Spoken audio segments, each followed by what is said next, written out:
नमस्कार। सोचिए, एक ऐसी स्थिति जहां एक तरफ गुरु हो और दूसरी तरफ स्वयं ईश्वर। तो सवाल ये उठता है कि सम्मान पहले किसे मिलना चाहिए। ये एक ऐसा गहरा सवाल है जो सदियों से हमारे दर्शन और आध्यात्मिकता के दिल में बसा हुआ है। आज हम इसी सवाल को संत कबीर के एक अमर दोहे के जरिए समझने की कोशिश करेंगे। तो चलिए इस उलझन को सुलझाने के लिए संत कबीर के एक बहुत ही मशहूर दोहे में उतरते हैं। ये पंक्तियां उस महान कवि संत की हैं और इनमें ज्ञान का एक ऐसा खजाना छिपा है जो समय के साथ और भी कीमती हो गया है।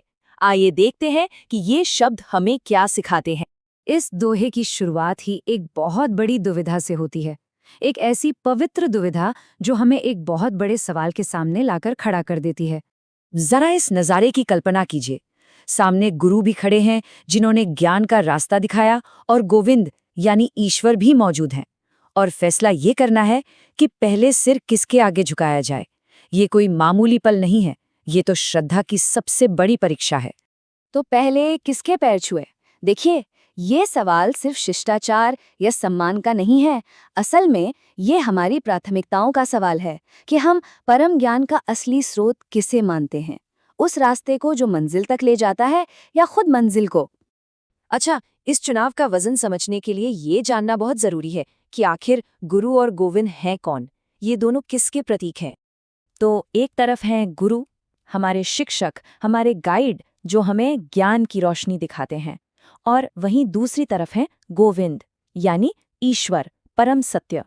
और यहीं पर ये दुविधा और गहरी हो जाती है ना?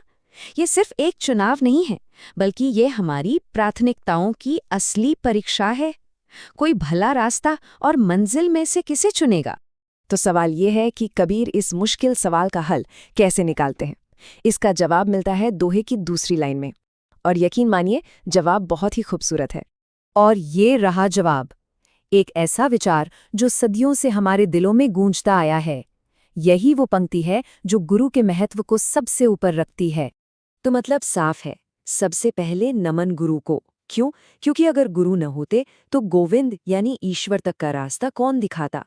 जैसे ही हम ज्ञान के इस क्रम को समझते हैं, चुनाव अपने आप साफ हो जाता है। चलिए, इस फैसले के पीछे जो तर्क है ना, उसे थोड़ा और खोलकर समझते हैं। देखिए, ये क्रम कितना सीधा और कितना गहरा है। सबसे पहले गुरु हमें ज्ञान देते हैं, फिर उसी ज्ञान की रोशनी में हम ईश्वर को पहचान पाते हैं। तो जाहिर है, गुरु का स्थान पहले आता है ना। अगर गुरु का मार्गदर्शन न हो तो गोविंद तक का रास्ता तो हमारे लिए अनजान ही रह जाएगा। अब इसका मतलब ये बिल्कुल नहीं है कि ईश्वर का महत्व कम हो गया, नहीं। इसका मतलब है उस माध्यम का, उस जरिए का सम्मान करना जो हमें ईश्वर तक ले जाता है। गुरु तो वो पुल हैं जो हमें अज्ञान से ज्ञान की ओर और फिर आखिर में परमात्मा तक पहुंचाते हैं।